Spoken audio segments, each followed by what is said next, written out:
Bueno, pues buenas tardes. Mala hora para hablar. Muy mala. Es hora de tomar la siesta.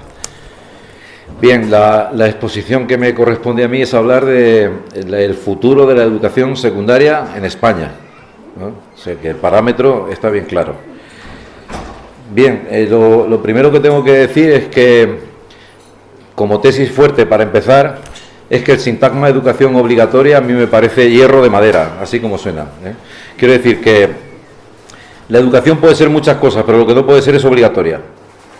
De manera que cuando damos por sentado que hay que obligar a los niños a permanecer en la escuela hasta los 16 años, o hasta los 18, según el programa electoral del Partido Socialista, que parece que hay que tenerlos hasta los 18 años, se está reconociendo de facto que el papel de la escuela no es enseñar ni educar, al margen de las diferencias que hay que establecer entre educación y enseñanza, que en fin no voy a entrar en ese asunto, que hay que tenerles ahí y que la educación se convierte en educación asistencial. Básicamente porque como los padres tienen que trabajar muchas horas y además el padre y la madre además, pues tiene que haber un lugar en donde se recoja a los niños y que estén ahí, y entonces todo está orientado pues a mantenerles ahí hasta que cumplan los 16 o los 18. Y esta cuestión implica que lo que se hace en la educación secundaria es lo que vulgarmente se ha llamado el café para todos. Igualar, pero igualar a la baja, no igualar al alza. Las consecuencias son desastrosas. La primera consecuencia es que hasta hace bien poco, hasta hace, por ejemplo, 25 años, yo llevo 26 años trabajando como profesor de educación, secundaria, profesor de bachillerato, pero en fin, educación secundaria. Hasta hace poco el bachillerato, la educación secundaria era un modo para que los hijos del pueblo, de familias humildes, etcétera, tuvieran la oportunidad de salir del arroyo, tuvieran la oportunidad de elevar su forma de vivir por encima de lo que habían vivido sus padres, ¿no? Pero hubo un momento en que se produjo un punto de inflexión en donde los niños españoles saben casi con certeza que van a tener verdaderamente difícil poder superar el nivel de vida de sus padres. Y entonces, la educación, en lugar de ser, o la enseñanza, en lugar de ser el medio para elevar, para salir de la caverna, que aquí Platón me voy a tener que referir varias veces a él, en vez de ser el medio para salir de la caverna y poder mejorar tu vida intelectual, tu vida moral, tu vida social, se convierte más bien en un modo, decía Platón, de interpretar aquellas sombras de la caverna, de recibir premios por mejor interpretar las sombras de la caverna. Se convierte en un modo de entronizar o considerar que lo que hay que hacer es dos cosas, y esto lo dice muy claramente Jacques Delors, al que Marina ha copiado descaradamente en este informe que ha presentado para la mejora de la enseñanza secundaria. Jacques Delors, que se citó también esta mañana aquí, dice que son dos los pilares básicos de la educación secundaria, a saber, el primero de ellos, aprender a aprender, y el segundo, aprender a vivir juntos. Es decir, respecto del primero, aprender a aprender. Claro, esto es una estupidez, porque si se puede aprender a aprender, alguien tiene a su vez que primero aprender a aprender, y a su vez otro te tiene que enseñar a aprender, y otro tiene que enseñar a aprender, y así hasta el infinito. Eso se llama el argumento del tercer hombre, otra vez Platón, ¿verdad? El segundo tiene que ver con dar una especie de papilla pseudopedagógica, psicológica en su mayor parte, orientada a que los niños pues estén a gusto, estén bien, no tengan demasiado esfuerzo. El aprobado general es prácticamente común, no pueden repetir, más que pueden repetir una vez por ciclo, de manera que el aprobado general es continuo. Y cuando llegan al bachillerato, pues por ejemplo, hace poco vi yo una ley que ya se ha olvidado, hace como 20 años en Extremadura se obligaba a los profesores a aprobar al 87%. No sé por qué al 87 y no al 86%. Pero así mismo lo decían los inspectores, hay que aprobar al 87%, porque si no apruebas al 87%, pues eres un mal profesor, no te haces entender, o en fin, no se sabe muy bien por qué.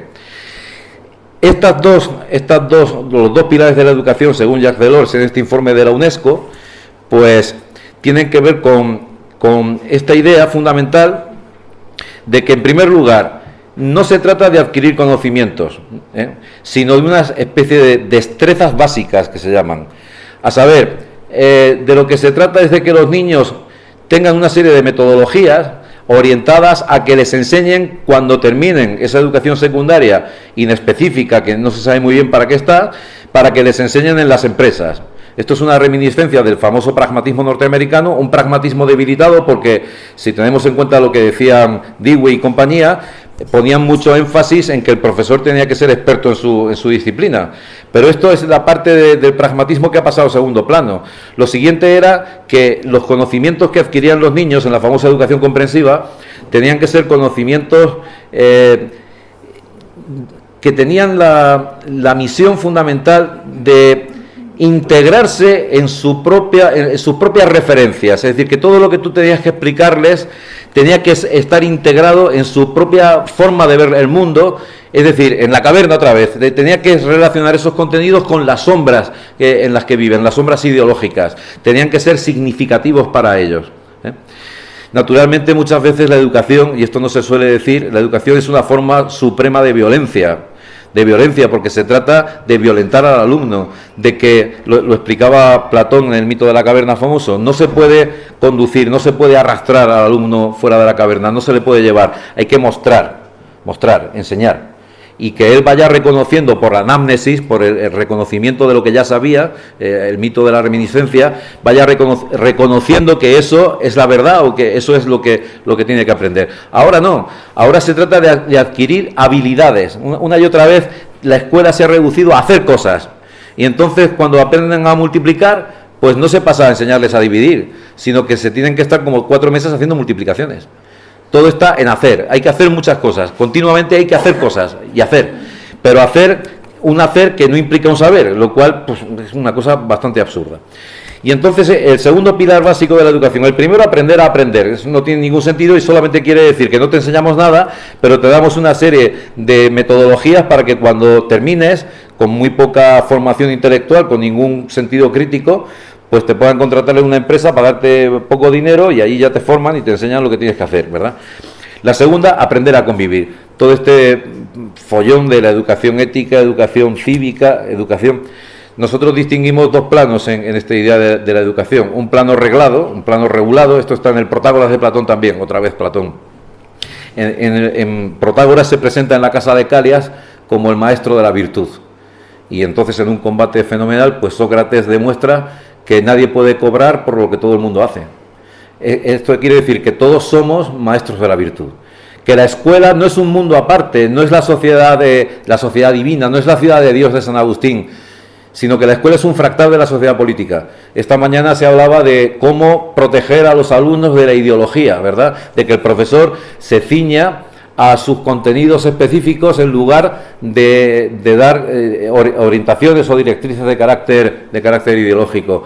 Bueno, vamos a ver, esto es posible hasta cierto punto cuando uno explica matemáticas, física, química, las ciencias que nosotros denominamos alfa-operatorias, en donde el sujeto importa poco la ideología que tenga, importa poco la nacionalidad que tenga, importa poco sus creencias religiosas. A la hora de demostrar el teorema de Pitágoras da igual que seas mormón, que evangelista, que católico, es exactamente igual. Sin embargo, no se puede sostener lo mismo cuando hablamos, por ejemplo, no ya de filosofía, de historia, por ejemplo. ¿Cómo llamamos a lo que ocurrió en el año 36? ¿Le llamamos alzamiento nacional o le llamamos revolución? ¿Cómo le llamamos a lo que ocurrió en el 36? La propia terminología que estemos utilizando ya incluye la ideología. En el contexto de las ciencias que nosotros denominamos beta operatorias, es imposible que el sujeto, las operaciones y sobre todo la teleología, es decir, la finalidad con la cual el sujeto está impartiendo su asignatura, se pueda quitar de en medio. De manera que esto es imposible. Pensar en un profesor de historia que sea absolutamente divino y objetivo al plantear los asuntos es completamente imposible, porque en los propios términos de la asignatura ya está incluida la ideología. Y entonces esto no se puede quitar de en medio.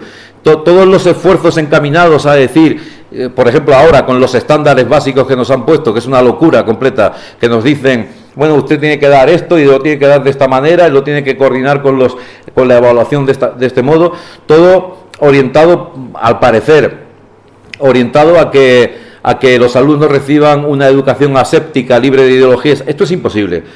Pero por otra parte, la escuela, al ser un fractal de la sociedad política, pues reproduce la propia dialéctica de la sociedad política. Es decir, que hay profesores de historia, como un amigo mío que el otro día estaba hablando de Carlos V y de cómo Carlos V paró al turco en Viena, y otro profesor de historia que se quejaba públicamente y le decía xenófobo a este individuo por explicar a Carlos V, ¿verdad? Y entonces los niños pues saben perfectamente quién es uno y quién es otro y se pueden hacer la composición, pero vamos a ver, igual que ocurre en la sociedad política. Yo creo que el gran error fundamental en torno a este asunto de... Bueno, tengo que hablar del futuro, pero estoy hablando de la trayectoria, ¿verdad? Ahora hablaremos del futuro un poco. Sabe perfectamente que los profesores pues tienen diferentes ideologías y que hay asignaturas en donde la ideología es secundaria y no puede ejercer ningún tipo de influencia, al menos una influencia directa a través de los contenidos. Otra cosa es que transversalmente, pues el profesor de matemáticas o el de física se haya creído eso de que tiene que formar ciudadanos, ¿verdad? Que no es que sea mentira, pero es que es uno más, uno entre tantos. Y nadie, insisto en lo de Protagoras, nadie puede cobrar por lo que hace todo el mundo. Esta es la cuestión fundamental. Cuando esta cosa transversal se propone como el fin último de la educación, abstrayendo acerca de contenidos que tienen que tener, enseñanzas que tienen que saber, lo que ocurre es lo siguiente, de un modo muy claro, que se está condenando sobre todo a los hijos de familias más desfavorecidas, aquellos que necesitarían de un mayor impulso, de una mayor formación, porque no tienen dinero sus padres para llevarles a colegios privados, etcétera, se les está impidiendo precisamente levantarse por encima de la situación en la que viven. Se les está impidiendo alcanzar un mayor grado de desarrollo de económico, social, intelectual, etcétera. Y se está generando, esta mañana también se decía lo de las élites, ¿verdad? Las élites, por ejemplo, en los institutos donde no hay esto de bachillerato de excelencia, han puesto un bachillerato que se llama de investigación. El bachillerato de investigación es exactamente igual que el otro. La diferencia es que tienen 2 horas más de clase a la semana, con lo cual los peores estudiantes no cogen ese bachillerato de investigación. En la educación secundaria obligatoria se ha puesto el bilingüe, el bachillerato bilingüe, que es una cosa ridícula, dar clases de ciencias naturales en inglés o dar clases de historia en inglés. Eso no sirve para nada. Ni que fuéramos Birmania. Claro, esto en Birmania a lo mejor tiene algún sentido porque tienen que enseñarle el idioma más o menos en el que ellos se manejan, pero en España no tiene ningún sentido.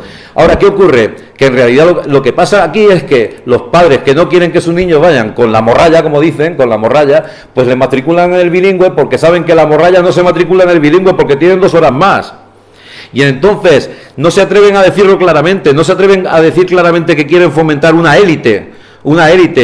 Y entonces lo disfrazan con esto de la enseñanza bilingüe en fin, y todo es una inmensa mentira, todo lo que se nos ha venido contando en estos últimos años de bachillerato. De lo que se trata es sencillamente de educación asistencial.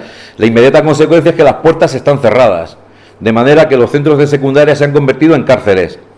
Para entrar, para salir, verdaderamente, bueno, solo falta el control de armas, el control de metales, un detector de metales en la puerta es lo único que falta, pero verdaderamente lo hay en algunos, sí. Cuando uno lee, por ejemplo, las diferentes leyes de educación, se dice, la educación es un derecho y una obligación, dicen. Claro, ya empezamos con el primer dislate, o es un derecho o es una obligación, para aclararse usted, ¿verdad? Sí, pero lo que no puede ser derechos obligatorios, no tiene sentido, otro oxímoron más. Y entonces, las clases de educación secundaria, en lo que se han convertido es en una especie de pues qué sé yo, de batiburrillo de cosas que tienen más que ver con mantener a la gente ahí entretenida mientras los padres están trabajando, niños que no aprenden nada, que se les aprueba, que terminan, luego reciben un consejo orientador en donde les dicen que tienen que ir a un módulo de formación profesional o al bachillerato, pero acá terminan matriculándose en el bachillerato. Como esto ocurre ahora, pues ahora esta especie de tonterías que hay en la educación secundaria también pasa al bachillerato. Como tienes tantos alumnos, pues resulta que en una clase tienes a 4 que tienen trastorno por déficit de atención, con hiperactividad.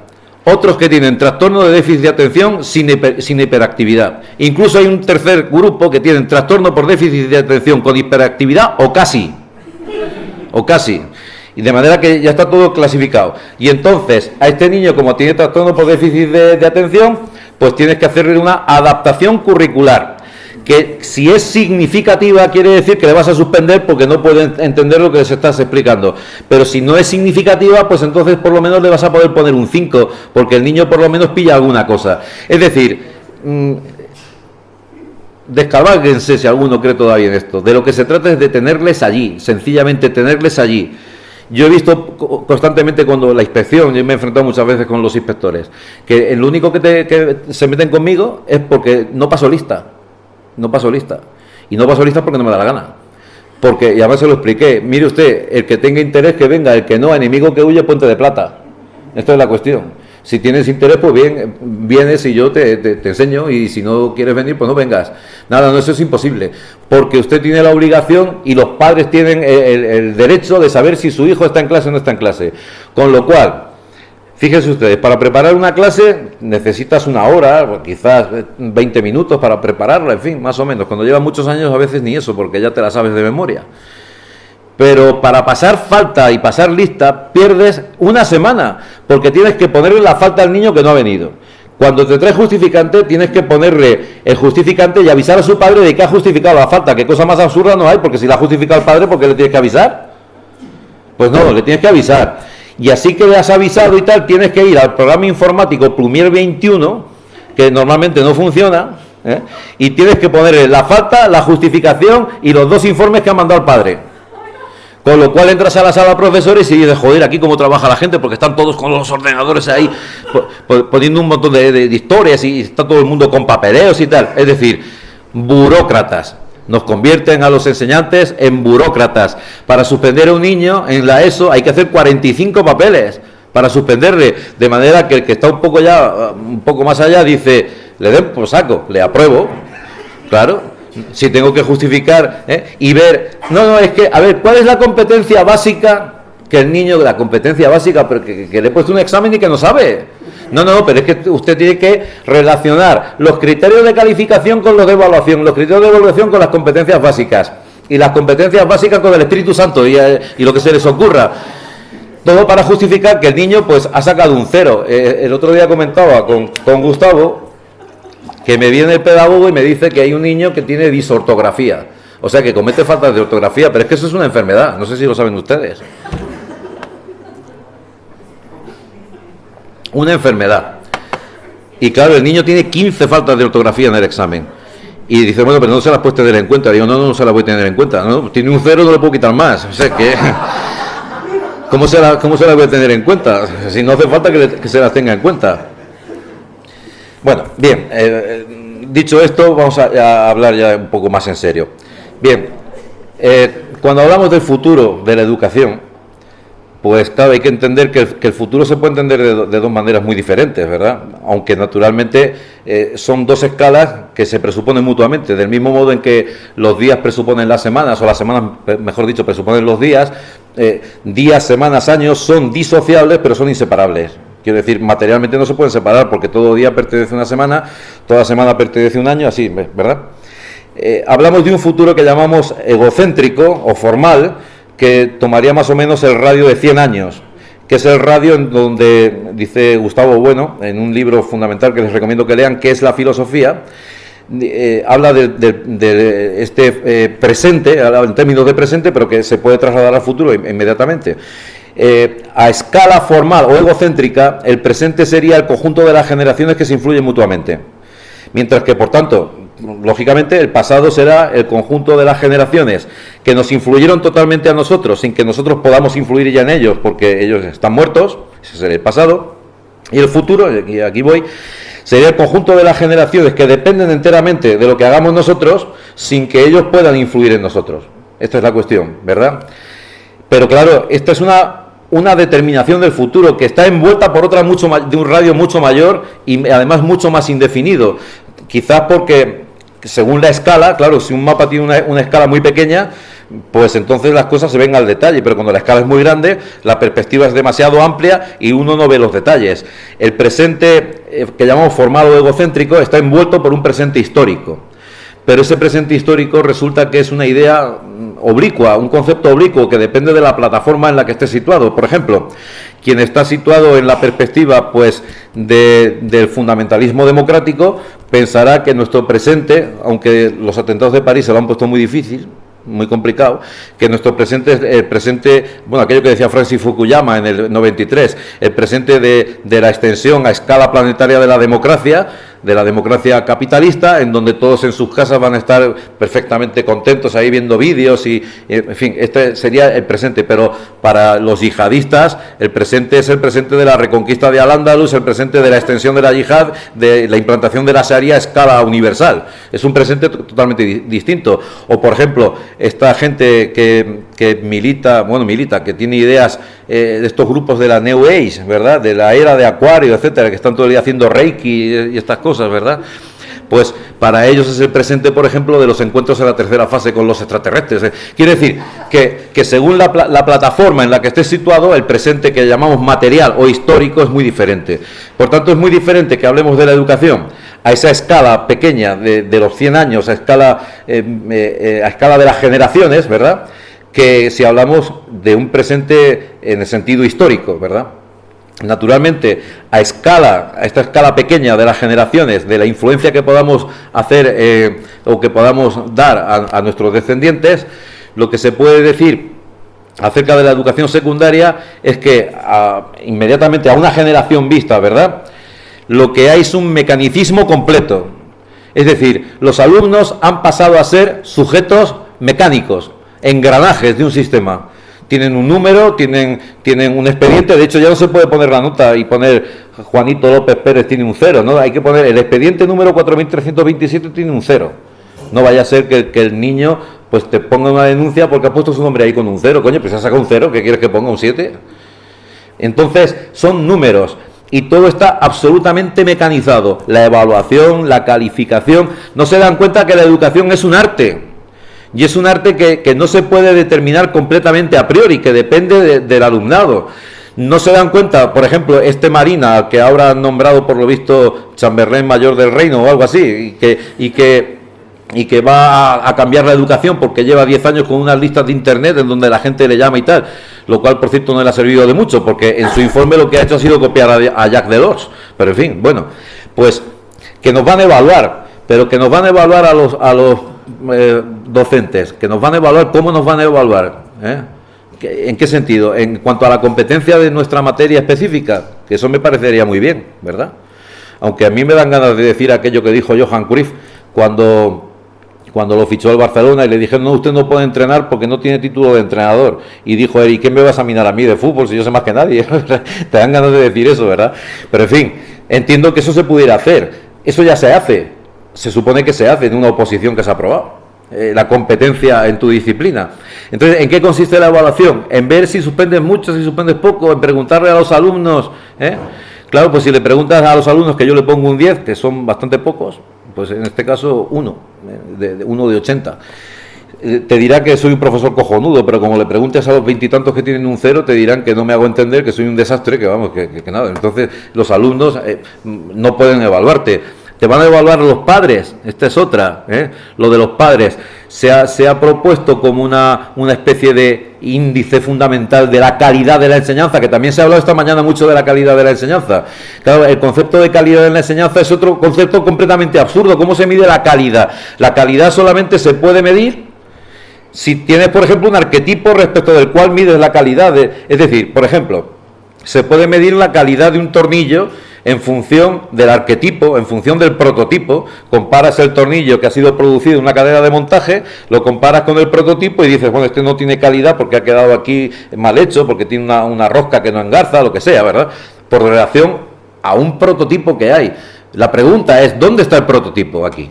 ¿Cuál es el prototipo del buen enseñante? Claro, depende de tantos factores, que 100 padres te dirán una cosa y otros 100 padres te dirán la otra. Y entonces ahora resulta que uno tiene que evaluar, tiene que dar respuesta a las demandas de los padres.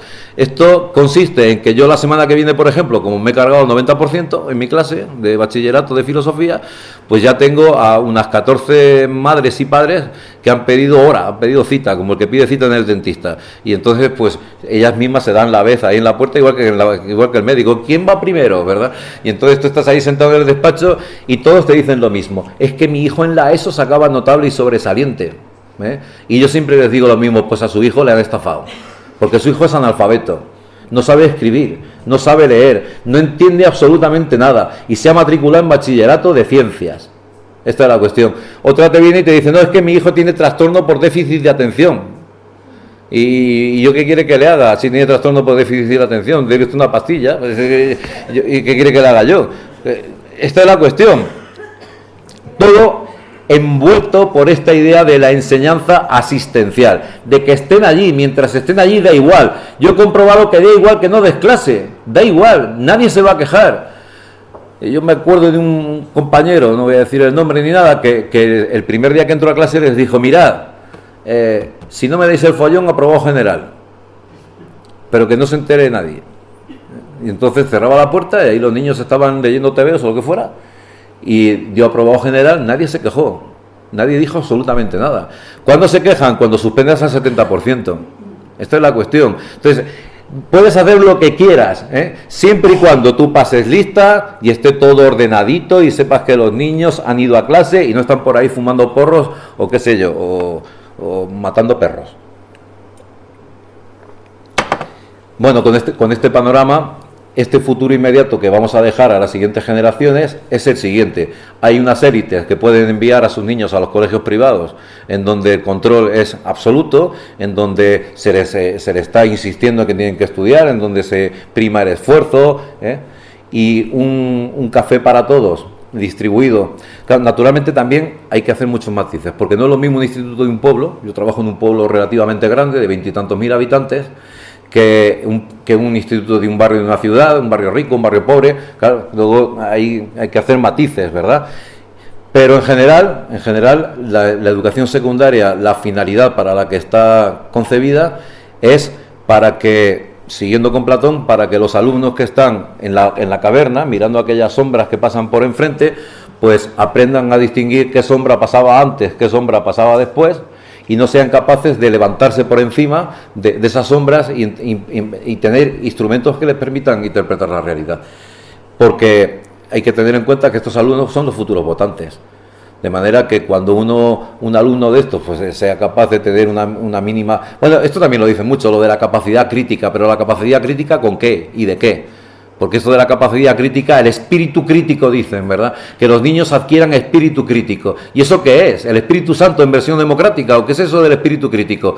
Tan crítico es el que critica al Papa como el que critica al Papa. Entonces, sin parámetros, la crítica, pues no se sabe lo que es. Esta es otra. Se trata sencillamente de que los niños sean rebeldes, ¿verdad? Es cojonudo. Me acuerdo de aquella cita del Pater Aranguren, que en paz descanse, cuando decía, la función del intelectual es decir que no. Pero imbécil, ¿no a qué? Esta es la cuestión. No, estoy en contra, me opongo. Entonces, como soy un intelectual, estoy en contra. Bueno, pues muy bien, estarás en contra, pero hay que especificar exactamente de qué estás en contra.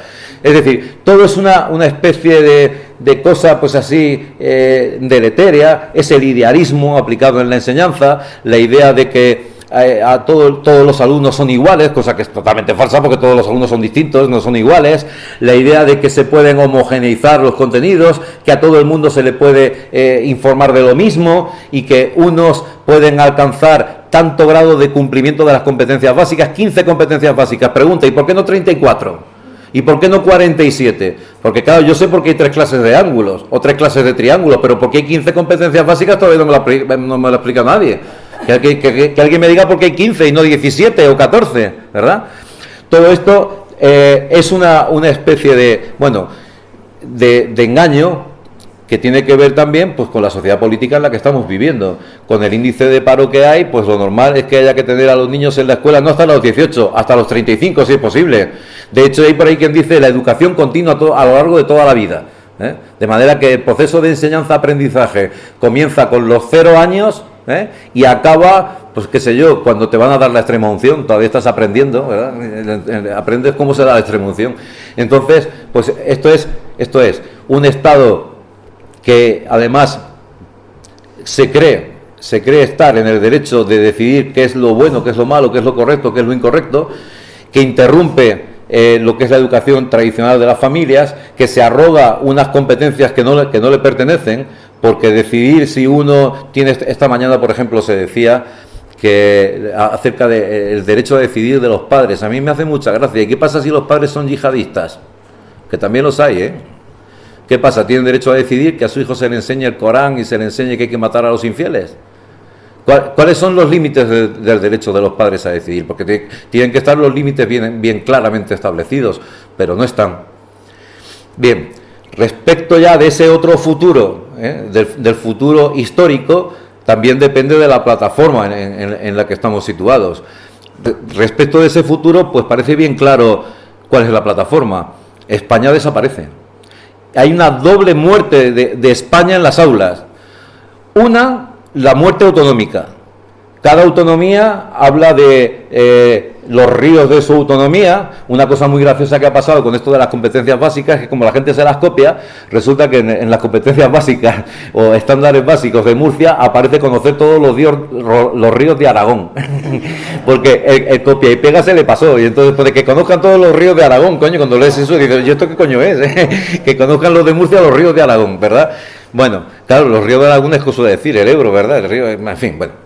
Entonces, desde esta idea, la doble muerte de España es la doble muerte del español. La insistencia en que los alumnos sean tontos en dos idiomas diferentes, en inglés y en español. Que te digan la misma tontería en inglés y en español, sin contenidos, no hay contenidos, sencillamente inglés, francés y español.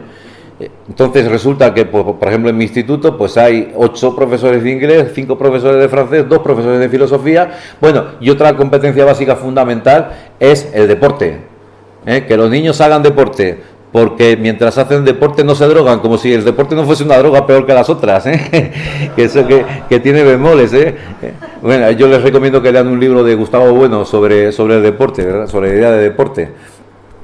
Bien, y entonces resulta que la gimnasia de toda la vida, si le dices a un profesor de gimnasia que es profesor de gimnasia, te pega una hostia, porque son ciencias para la educación física, que además tienen una parte teórica y una parte práctica. La parte teórica es, por ejemplo, ¿cuánto mide un campo de voleibol?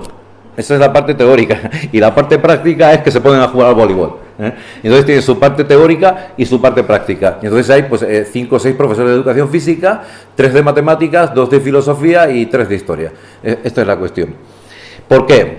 Pues sencillamente porque España sencillamente desaparece en Europa y desaparece en el impulso de la... Bueno, España como nación política, no el español. El año pasado estuvimos en México y ahí es donde se ve la pujanza y la vigencia del español. Quiero decir que si prescindimos de lo que son las fronteras nacionales y hablamos del español como de la hispanidad, ¿verdad? Pues en el fondo no está tan mal la cosa, hemos triunfado.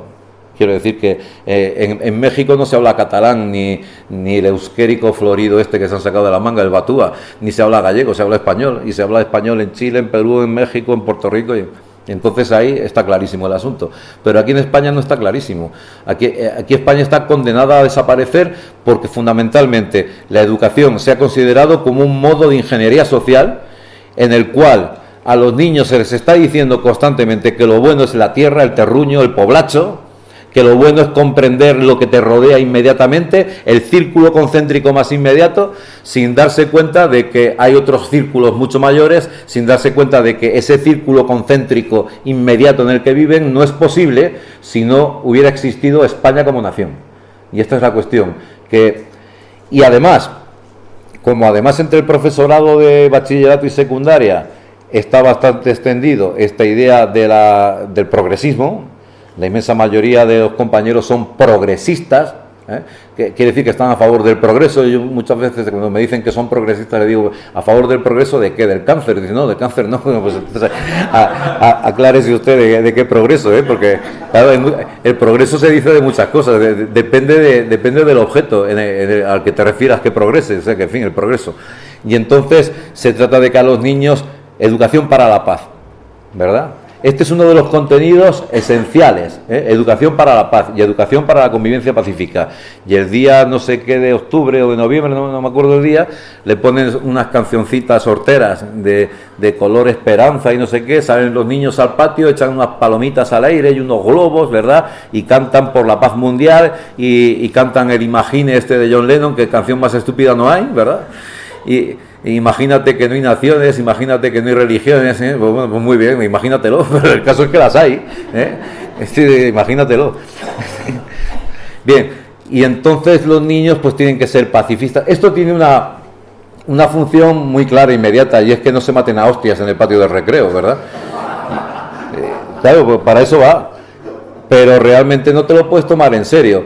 Sobre esto ahora yo me estoy descojonando de la risa, porque cuando estos mismos compañeros que tanto énfasis ponían en la paz y en la no violencia, etcétera, les habla de los yihadistas, y estos hay que matarlos, o sea, a estos ya no hay reinserción social que valga. No, pues vaya usted, como dice la Carmena, vaya usted ahí, dialogue con ellos, ¿verdad? Y luego pues le mete en un centro de educación secundaria a estos yihadistas para reinsertarlos socialmente. Con 4 cancioncitas de estas de John Lennon, seguro que el tío renuncia completamente a su ideología. Vamos, en cuanto escucha a John Lennon dirá, hay que ver qué equivocado que estaba, ¿verdad?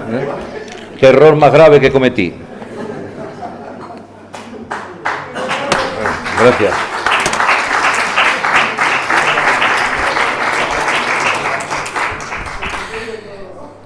Bien, entonces, respecto ya de el punto de vista de José Antonio Marina, al que le voy a dedicar si ustedes me lo permiten, ¿verdad? Todavía no lo ha hecho, bueno, lo ha hecho, pero todavía no lo ha publicado el famoso libro blanco, que no sé por qué se empeñan en poner el libro blanco, libro rojo, libro verde, libro no sé qué, ¿no? Porque no lo ha escrito, está en blanco. Bueno, pues los puntos son los siguientes, Esto es una cosa muy sencilla. Dice Marina que hay que transformar la escuela para mejorar la calidad. Otra vez el concepto de calidad, que insisto, es un concepto sin sentido, por mucho que esta mañana se haya hablado de la calidad educativa y de la calidad en la educación. Que yo quiero que me expliquen cómo se mide la calidad en la educación. Que eso no se puede medir, que se puede medir la calidad, es decir, esto implica ya la concepción mecanicista completa de la educación, de que el niño es como un producto que hay que transformar y que existe un arquetipo, que existe un prototipo con el cual compararlo, pero es que no hay prototipo con el cual compararlo. Es una cosa similar a cuando se habla de la calidad de vida, y dicen calidad de vida, pero calidad de vida, ¿qué quiere decir? Si el parámetro no puede ser más grosero, si al final la calidad de vida se mide en el número de saltos que pegas, el deporte. ¿Cuánto saltas? ¿Cuánto corres? Ponía, bueno, un ejemplo, decía, ¿quién tiene más calidad de vida? Para un comité de estos de bioética, un individuo que tiene 30 años, que tiene todos los órganos sanos, o un señor de 80 años que ya es mayor, que tiene el hígado tocado, que tiene el páncreas fastidiado, la próstata, en fin, pues tiene más calidad de vida el de 30, pero es que el de 30 puede ser un asesino yihadista y el de 80 puede ser un microbiólogo que está estudiando una vacuna para el cáncer, por ejemplo. Y entonces, ¿cómo se mide la calidad de vida? En función de parámetros puramente mecánicos. Es la reducción del hombre a lo que nosotros llamamos la materia primogenérica, es decir, al peso. Es decir, aquí vamos a vender a los alumnos al peso, en función de parámetros que son puramente mecanicistas. Pero hay que entender, esto lo decía Unamuno, que la educación es un arte, que no puede haber en modo alguno una ciencia de la educación. Bueno, naturalmente los pedagogos, cuando dices eso, te ponen verde, porque creen que lo suyo es una disciplina científica y que todo se puede poner. Y también, como decían esta mañana, esa famosa ciencia pedagógica consiste en un sombreado verbal, en donde a llamarle la atención a un crío le llamas atención a la diversidad. Es una serie de sombreados verbales de lo que hacen los profesores siempre. Le pones un título, y entonces con ese título pues ya por lo visto tienes una ciencia pedagógica y se te dice por dónde tienes que ir, etcétera, etcétera. Todo esto es una mentira completa. Ustedes se tienen que dar cuenta de que esto es una mentira, que la educación secundaria es mentira, que no hay educación ninguna, y tampoco hay enseñanza ninguna. Bueno, hasta cierto punto, porque luego, claro, como siempre depende de la prudencia del enseñante y depende también del tipo de alumnado al que tienes enfrente, pues siempre hay excepciones notables, pero en general en cuanto uno ve a escala de estas determinaciones de tipo legalista, etcétera, lo que te das cuenta es que es una mentira completa, que es todo rellenar formularios, que todo se reduce a rellenar formularios. Es lo que un compañero mío de latín muy inteligente, Paco Romero, decía: no, yo a esto le voy a dar cumplimiento cada vez que le mandaban una ordenanza, o sea, cumplo y miento. Cumplo con lo que me dices y miento, y entonces está todo el mundo con el cortapega. A ver, competencias básicas, a ver qué han puesto aquí, pues yo la copio, la pego y la pongo, y luego cuando vengan los padres pues le digo: no, en esto tiene un 4, es decir, como tiene un 4 en el examen, le pones un 4 en todas las competencias básicas y te sale la media, no te va a salir, te tiene que salir por narices. Bueno, y de esto se trata, y realmente pues un desastre. Bueno, pues dice Marina que hay que transformar la escuela para mejorar su calidad. Pero transformarla, ¿en qué sentido? Me acuerdo que hablábamos en los de DENAES en septiembre de transformar la sociedad, del cambio de la sociedad. Es una palabra mágica, cada uno que dice hay que transformar la sociedad. Yo me acordaba de este ejemplo de que los nazis también querían transformar la sociedad, transformar las morfologías sociales, querían transformar a los niños judíos en pastillas de jabón. Es una transformación, ¿verdad? Entonces, ¿la transformación en qué sentido? ¿Qué quiere decir transformar? Luego, la segunda, muy bonita, dice acomodarse. Esto es lo he escuchado yo cientos de veces ya. Cuando empecé yo a trabajar ya me decían esto: acomodarse a un mundo acelerado, complejo y cambiante. Lo del mundo acelerado, complejo y cambiante, eso parece una especie de mantra. Por lo visto, alguna vez el mundo fue estático y no cambiante. Claro, por lo visto es que hubo un tiempo, se deben referir al famoso paréntesis del franquismo, en donde por lo visto el tiempo se detuvo, ¿verdad? Y entonces lo único que había era un señor que se metía hasta en la cocina de las familias a decirle lo que tenían que cocinar, porque por lo visto Franco tenía el don de la ubicuidad y estaba en todas partes, ahí controlando que nadie se moviera. Y entonces era un tiempo de silencio, un tiempo de estabilidad, de no progreso, que es una estupidez completa. El mundo siempre ha sido complejo y cambiante. Respecto de las nuevas tecnologías, ¿verdad? Es una cosa muy curiosa, que los profesores tienen que usar las nuevas tecnologías. A un profesor de francés de mi instituto, el inspector, bueno, le echaron al final, era interino y le echaron. Y una de las cosas que puso es que no usaba las nuevas tecnologías. Eso, anatema. No usaba las nuevas tecnologías. Hablando con un profesor de matemáticas me decía lo siguiente, decía: bueno, es estúpida ya incluso la forma en la que se enseñan las tablas de multiplicar, porque es ridículo, por ejemplo, que el niño que se aprende la tabla del 5 se la tenga que aprender desde el 5 por 1, 5 por 2, y ya se la sabe, porque se sabe el 2 por 5, y el 3 por 5, y el 1 por 5, y el 4 por 5.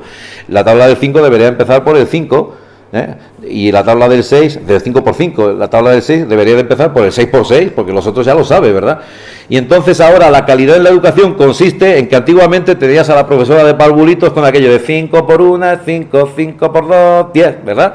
Y ahora tienes un vídeo donde aparece un muñeco muy bonito que dice 5 por 1, 5, 5 por 2, 10, y dices: no, pero es que estoy aplicando las nuevas tecnologías de la educación, pero está con lo mismo, exactamente igual. Bien, el mundo complejo y cambiante. Pues sí, es un mundo complejo y cambiante. De hecho, hasta hace cosa de un par de semanas nadie osaba mencionar la bicha, la palabra guerra, y ahora, sin embargo, pues se menciona, ya no hay ningún problema, ¿verdad? Educación para la paz, pues ahora tendremos que educar para la guerra, ¿o no? Pues esta es la cuestión. Alguna ventaja, es decir, no hay mal que por bien no venga, en cierto sentido, ¿verdad? Luego la siguiente, atención: insertar en el mundo laboral. La educación tiene que insertar a los alumnos en el mundo laboral. Otra vez el pragmatismo de que hay que educar para que los niños tengan una salida laboral. Claro, no extraña que, por ejemplo, en Valencia hubiera unos iluminados que propusieron un módulo de formación profesional de grado superior que era un módulo de prostitución. Se les ocurrió, lo tiraron para atrás, pero no iban desencaminados, claro. ¿Cuál es la salida laboral que tienen hoy las chicas de 17 y 18 años con más salidas? La prostitución, es evidente. Si dicen, incluso han medido el impacto económico de la prostitución, y una cosa brutal. Quiero decir que en eso no hay paro. Entonces, pues, si lo único que tenemos que hacer es procurar educar contenidos que estén conectados con las futuras salidas profesionales y laborales, pues mire usted, un módulo de prostitución, ¿no? Dirán: no, pero es que eso es inmoral. Entonces no me hable usted de pragmatismo.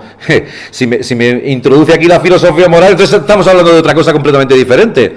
¿eh? Y dice, no, pero es que lo que usted plantea, pues me lo han dicho, es un caso extremo, ¿verdad? Lo que no vale para los extremos no vale para los medios tampoco. Es decir, si de lo que se trata de discutir de filosofía moral, pues vamos a discutir de filosofía moral. Pero si lo que se dice es que sencillamente todo tiene que estar orientado al ámbito laboral, ¿verdad? Claro, pues por eso lo del inglés. Tampoco, a esa escala, por eso lo del inglés. ¿Cuál es el mundo laboral al que se van a enfrentar la siguiente generación? Bueno, ya está ya.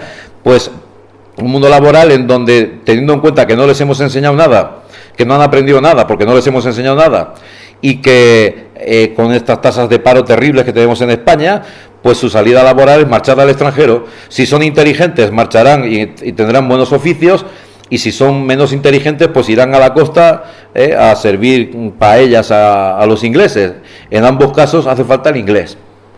Y entonces, aprender a aprender, o sea, aprender a aprender cómo servir una mesa, y cómo sacar el vino y descorchar el champán, y aprender mucho de vinos y de sabores, etcétera, y saber inglés para poder comunicarte con los extranjeros que van a venir aquí, ahí vas a poder trabajar, o si te vas a trabajar al extranjero, pues naturalmente tienes que saber inglés.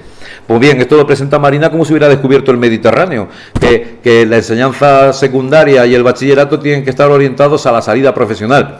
Lo que no se ha dicho esta mañana, por ejemplo, es lo siguiente, que ahora mismo la FP es un desastre completo, porque a alguien con una gran visión de futuro se le ocurrió que para hacer un módulo superior hay que tener el bachillerato. Antes no ocurría así. Antes tú te matriculabas en un curso de FP, tardabas 5 años, lo que otros tardaban 4, a cambio de estar un año más tenías una salida profesional como perito, ¿verdad? Pero siempre había un curso puente, siempre podías volver otra vez y matricularte en la universidad. Ahora no. Ahora, si quieres ir a un módulo superior, y esperemos que esto cambie con la ley, si quieres ir a un módulo superior, necesitas el bachillerato, con lo cual tienes ahí a niños que no quieren hacer bachillerato porque lo que quieren es ser, pues qué sé yo, chapistas o electricistas o lo que fuera, o informáticos sobre todo, que es el módulo con más o menos éxito, y los tienes en el bachillerato aburridos completamente, deseando que aquello acabe y deseando pues que le des el 5 para alargarse. El siguiente punto de José Antonio Marina, de que va a hacer esta revolución en la enseñanza que nos va a llevar a superar a Finlandia, no sé si el número de aprobados o el número de suicidios, porque en suicidios, tengo que cortar ya, bueno, pues voy a cortar rápido. Dice, hacer efectiva la misión ética de la educación, la misión ética. Pero, ¿y eso de la ética qué es? Esta es la cuestión. Porque la ética, tal y como nosotros la entendemos, tiene que ver con el sostenimiento en la existencia de los individuos corpóreos. Es decir, básicamente dar de comer al hambriento, dar de beber al sediento. Esto serían funciones éticas. Y esto no es función de la educación. Esto se da por sentado. Es decir, si tienes a un individuo que no conoce los principios de la ética, pues mejor que salgas corriendo de la clase. Esta es la cuestión, porque eso ya lo tienen que saber. Y si a lo que se refiere realmente, que es lo que pienso yo, es a la formación moral, de lo que decía antes de la formación moral, pues entonces hay que aclarar desde qué plataforma está hablando Marina, porque la moral depende de los grupos, y cada grupo tiene, y las morales están enfrentadas entre sí, y entonces tiene que aclarar cuál es esa plataforma desde la cual está hablando de una formación moral integral de la persona. Pero claro, como se habla de la ética y que la ética es universal, pero claro, la ética es universal porque es abstracta. Porque cuando se hace concreta, naturalmente pues intersecta con los problemas de naturaleza política o con los problemas de naturaleza moral, y ahí depende de la ideología del individuo. Esto es la cuestión. Y entonces, esto es mera palabrería, es decir, hacer efectiva la misión ética de la educación, de que sean buenos alumnos, se comporten como querubines, etcétera, etcétera. Es que depende. Yo me acuerdo de un artículo hace años sobre educación para la ciudadanía, en donde comentaba este asunto, cuando la guerra del Irak, y lanzaban pedradas a las sedes del PP, estos indignados porque los atentados del 11M habían sido culpa de Aznar por apoyar la guerra del Irak, etcétera. Preguntaba, ¿qué es ser un buen ciudadano, verdad? Quedarse en tu casa en la jornada de reflexión, que también se las trae eso de la reflexión, ¿verdad? O ir a tirar piedras a las sedes del PP, porque según la ideología, para unos la buena educación era protestar por un gobierno que nos ha metido en una guerra injusta y no sé qué, no sé cuántas, ¿verdad? Y para otros la buena educación era quedarte en tu casa reflexionando a ver si mañana le voto al PP o le voto al PSOE. Esta era la cuestión. Entonces, esto pide el principio.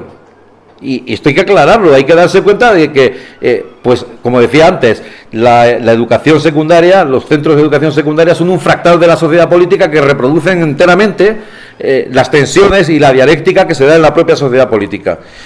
Bueno, tengo que ir terminando. Vamos a ver, otras propuestas que tiene José Antonio Marina, ¿verdad? Siempre siguiendo indicaciones de la OCDE y de Jacques Delors, etcétera. El MIR docente. Nos van a poner un MIR docente, que claro, que había que preguntar por qué no un MIR para los políticos o por qué no un MIR para todas las... Y una formación continua del profesorado. Lo que no dice Marina es la reciente estadística que ha salido de los países donde los profesores asisten a menos cursos de formación, que son precisamente Singapur y Finlandia. Los países con mejores notas en el informe PISA. Son los países en donde los profesores asisten a menos cursos de formación. ¿Dónde está escrito que por asistir a cursos de formación vayas a ser mejor en tu oficio? ¿Qué cursos de formación? Si es curioso, si a mí me dieron por el doctorado, a la hora de concursar a cátedra, etcétera, me dieron por el doctorado 0,5 puntos, ¿verdad? Por un doctorado en filosofía. Pero por un curso que se llamaba Pensar la cocina, al que además no asistí, me dieron 100 créditos, 1,5 puntos.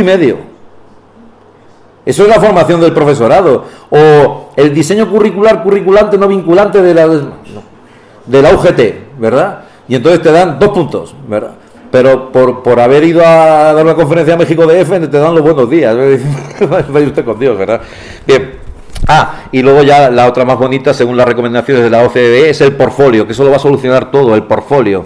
El portfolio, no sé si están ustedes al tanto del portfolio, que es una serie de indicaciones en donde, bueno, toda una burocracia insufrible.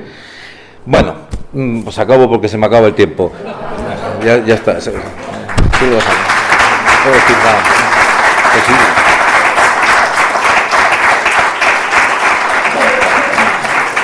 Gracias. No sé si pueden preguntar o no.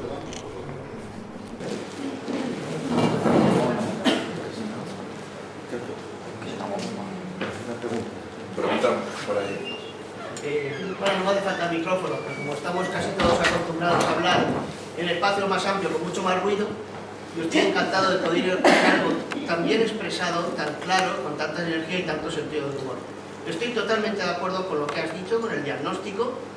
Solamente quería matizar que creo que nos equivocamos en una cosa. La mayor parte de nuestros compañeros opinan que nunca han recibido nuestros alumnos una educación mejor que la que reciben ahora. Creen que estamos en el mejor de los mundos posibles, salvo las comunidades que no gobiernan, la gente que piensa como ellos, claro, porque ahí como no hay dinero, pues los alumnos no tienen los mismos recursos. Eso sí, aunque en Andalucía hay un fracaso escolar de casi el 50%, no pasa nada por los alumnos.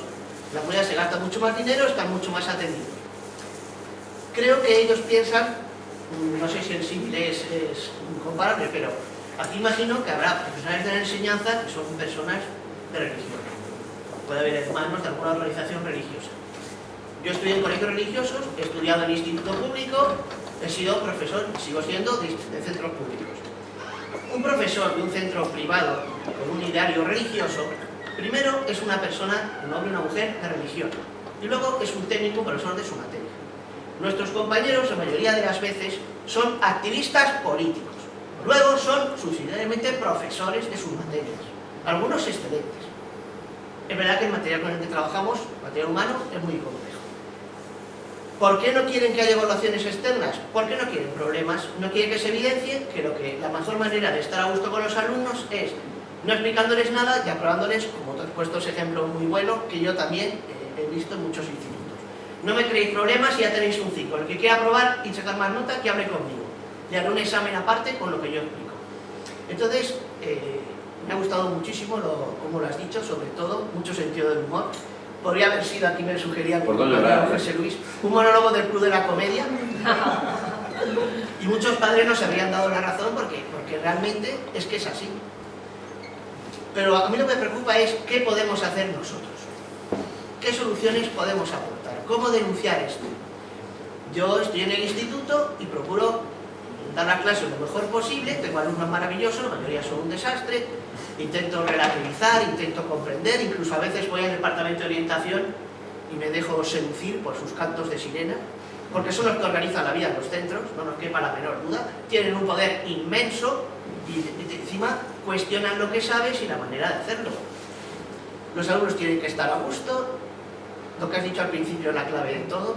Tú no puedes hacer una educación obligatoria y por tanto, por el nuevo concepto, tú no puedes suspender a nadie, sería algo anticonstitucional. Tú no puedes obligar a alguien a aprobar algo que no puede aprender, no le puedes frustrar ni humillar. Entonces, lo mejor es aprobado general. Aquí estáis, eso sí, porque los alumnos sí saben muchas cosas, nuestros alumnos de instituto, que están sabidas ya del colegio.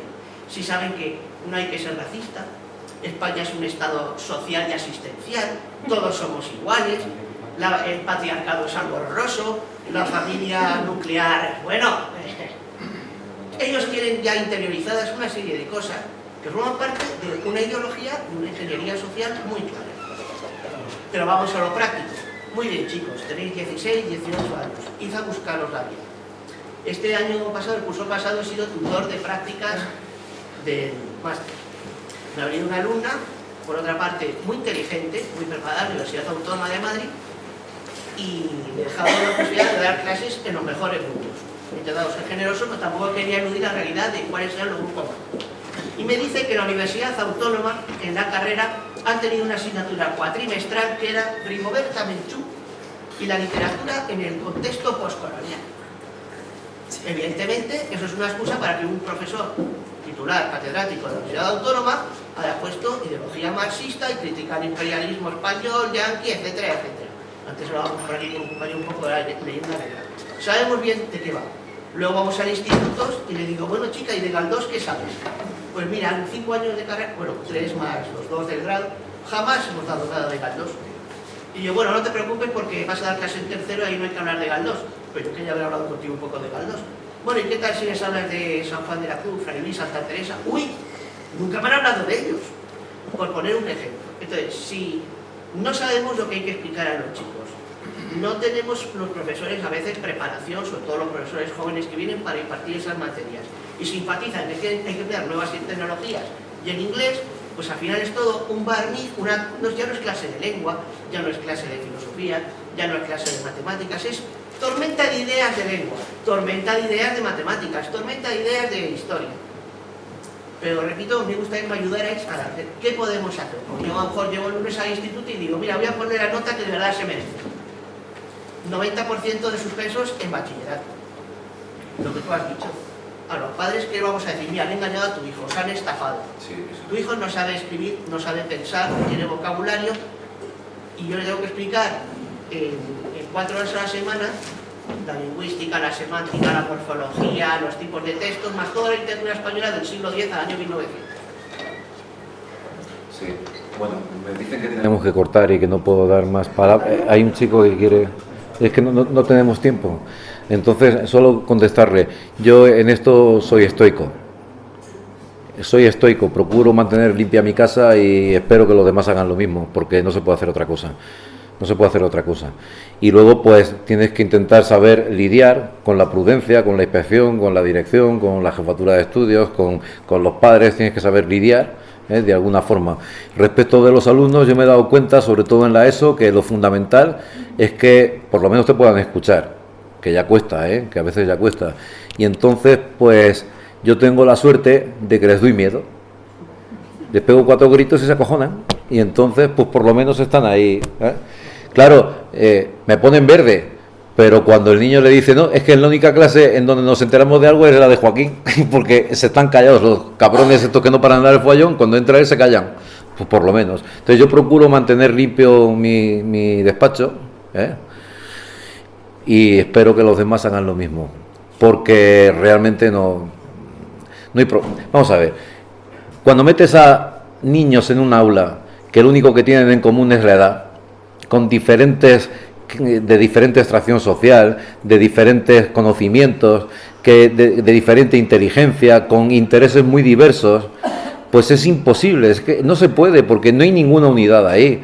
Entonces tienes niños que sacan un 10 en el examen, que es lo que me resulta muy curioso, y que son magníficos, inteligentísimos, que incluso te piden, que me ha pasado a mí, te piden bibliografía de lo que acabas de explicar, terminas la clase y te dicen, oye, ¿me puedes decir algo para aumentar el conocimiento de este asunto que me ha interesado tal? Y le das bibliografía.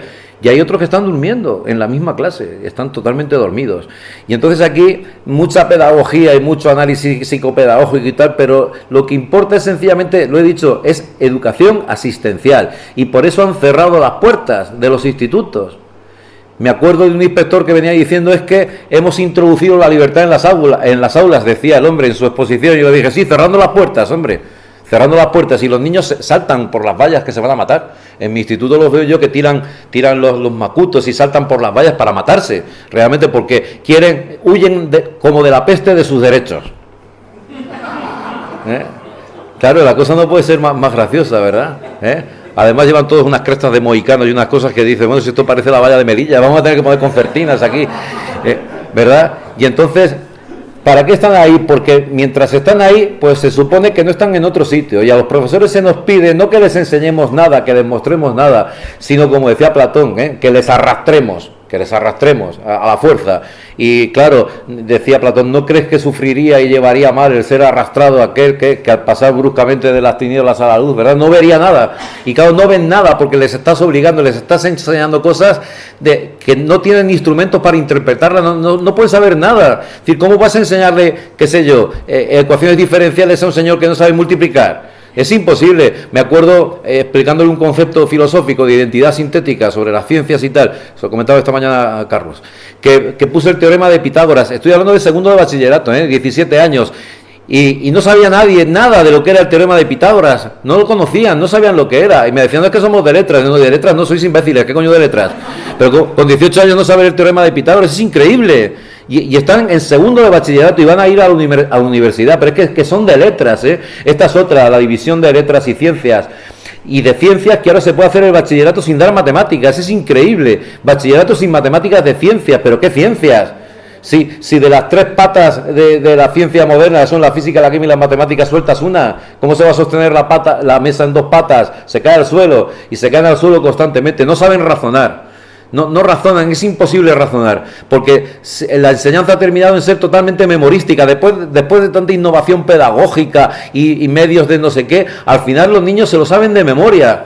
Y claro, cuando tú llegas como llego yo, y el primer día les zampo ahí, no un libro de texto, porque yo no he usado jamás libro de texto, que esta es otra. Esto es una vergüenza y una engañifa completa. Libros de texto que los copian de internet, y le ponen copyright, tendrán cara dura. Pero bueno, ¿cómo pueden hacer eso? Y te cobran 60, 70 euros por un libro porque le han puesto 4 ilustraciones de 4 margaritas y un niño no sé qué. Y que son pésimos todos, pésimos. Y obligan a las familias a hacer un dispendio. Y encima llegan los partidos autodenominados de izquierdas y dicen, no, es un derecho a la educación, los libros de texto que los paga el ayuntamiento. Manda huevos, o sea, con el dinero que recaudan de la pobre jubilada que no tiene para llegar a final de mes, le pagan los libros al hijo del potentado. Es una cosa impresionante. Y entonces todo el mundo con el libro de texto, porque se está reconociendo que el profesor no sabe preparar su clase teniendo como tienes, aunque sea la Wikipedia, leñe. Aunque sea la Wikipedia, pero si es mejor la Wikipedia luego que esos libros de texto. Y todo el mundo va con el libro de texto lección 1, y entonces el niño se lo aprende. Y entonces los ejercicios los ves y son ejercicios para repetir lo que has memorizado. Memorizado, que como no lo puedes insertar en tu conocimiento, porque eso es totalmente ajeno, exógeno, no te dice nada, se lo aprenden de memoria, lo vomitan, y entonces si le preguntas después del examen ya no se acuerdan. Entonces da igual que se aprendan la lista de los reyes godos que los silogismos de Aristóteles, da exactamente igual, porque es solo memoria. Cuando les pides que entiendan algo, no entienden nada. Yo eso lo noto sobre todo cuando doy clases de lógica, que no saben razonar, que no razonan en absoluto, y que te dicen, no, pero usted dígame lo que me tengo que aprender y lo que entra para el examen. Cuando yo les digo en clase, a ver, ¿qué no habéis entendido? Preguntad lo que queráis. La primera pregunta es, ¿esto entra para el examen? Esa es la pregunta, ¿verdad? Me acuerdo que en el límite ya del ridículo llegué a poner mi dirección de correo electrónico una vez en la pizarra, para si tenían alguna duda que me preguntaran a mi dirección, y me dice uno, ¿eso entra para el examen? Y le digo, hombre, ¿cómo va a entrar la dirección de correo para el electrónico? Diciendo, no, lo que te pregunte lo que te pregunte, que si entra para el examen. Digo, pues depende de lo que pregunte, claro. O sea, fíjate tú, el nivelazo del asunto, O sea, que solo les interesa que entra para el examen que voy a sacar, porque me van a comprar la PS4 ahora en Navidad si saco un 7, y como saque un 5 no me la compran, y este tipo de cosas, Y esto es la educación secundaria, insisto, el error es una educación obligatoria hasta los 16 o hasta los 18. Bueno, a mí como si la ponen hasta los 30, pero no le puedes dar a todo el mundo lo mismo. Y entonces dicen, no, pero es que lo que tú propones es segregar, pero si los estáis segregando vosotros, si le estáis diciendo al niño que si se matricula y da las clases de ciencias naturales en inglés, que por cierto menuda chorrada, es que no tiene sentido ninguno, que va a ir con los niños que dan una hora más, en cuyo caso te vas a quitar a los 4 gitanos del otro, ¿me entiendes? Esto es lo que hay, es todo un puro camuflaje, es todo pues una pura perversión de lo políticamente correcto, es todo querer convertir a la escuela, como dije antes, en la ciudad de Dios frente a la ciudad humana, a la ciudad terrena, que es el mal, y aquí todos somos muy buenos y aquí no puede haber conflicto, entonces tiene que haber mediación de conflictos, todas estas historias que por lo que veo usted conoce perfectamente. Y el cambio que esto se va a dar, pues desde luego ni lo va a dar Marina, ni parece que ninguno de los partidos políticos que están en condiciones de poder gobernar van a cambiar este asunto, porque quizás es lo que corresponde, es lo que corresponde a una sociedad sin aliento como la nuestra, una sociedad que ante un atentado terrorista, en lugar de decir hay que bombardear Irak, lo que dicen es retire usted las tropas, no vaya a ser que me pongan un petardo ahí en el mercado. Y entonces, pues la propia degeneración de la vida política española y la propia degeneración del patriotismo, hay que reconocer que esto es un acto de denaes, ¿verdad? Pues también se ve claramente ahí en las aulas, Me acuerdo hace unos años, os acordaréis, que hice una jornada sobre España en mi pueblo, donde yo trabajo, en Caravaca de la Cruz, en Murcia. Una jornada sobre España. Me llegaron hasta insultar en un pleno. Me llegaron a insultar, decir que cómo podía un instituto de educación secundaria dar pábulo a unas jornadas fascistas, porque se llamaban jornadas sobre España. Y entonces a partir de ahí, pues todo lo que digas está de más. Es decir, esta pérdida completa, esta idea de que si uno defiende el patriotismo español, pues es poco menos que el pelo de la dehesa, un facha impresentable, ¿verdad? Y que lo bueno es, pues, qué sé yo, en Murcia, por suerte, con el panocho y estas cosas no ha ido muy lejos, por suerte, pero fíjate, por ejemplo, que ya el Castúo y el no sé qué, y el Bable, y en Cataluña ya, pues excuso de decir. Y entonces esta degeneración, como no podía ser de otra manera, dado que la escuela es un fractal de la sociedad política, insisto en esto, que la escuela no puede modificar lo que hemos construido por otro lado, que va siempre detrás, y que es un fractal que lo reproduce, quieras o no quieras, lo reproduce ahí. Entonces, pues mientras no cambie la situación sociopolítica de España, pues no va a cambiar tampoco la escuela, y me parece que no hay tiempo para más.